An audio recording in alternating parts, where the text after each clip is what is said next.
তোমাদের কি নাউন নিয়ে সমস্যা? তো চলো আজকের এই শর্ট ভিডিওর মাধ্যমে নাউন নিয়ে যত প্রবলেম আছে সব ক্লিয়ার করে নিই। প্রথমে নাউন কি?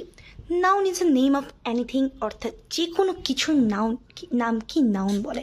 অর্থাৎ এটা হতে পারে যে কোনো কিছু না, আমাদের এত ভেজাল কিছু দেখার দরকার নেই।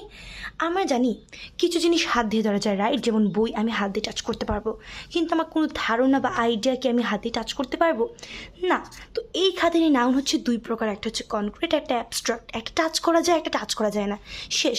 একটা ঘ্রাণ আমি নিতে পারবো, একটা ঘ্রাণ আমি নিতে পারছি না, অর্থাৎ আমার পঞ্চ ইন্দ্রিয় দিয়ে টাচ করতে পারছি না বা পঞ্চ ইন্দ্রিয় দিয়ে অনুভব করতে পারছি না। আবার কনক্রিট নাউনকে চার ভাগে ভাগ করা হয়েছে: প্রপার, কমন, ম্যাটেরিয়াল, কালেকটিভ। চিন্তা বাদ দিয়ে দাও।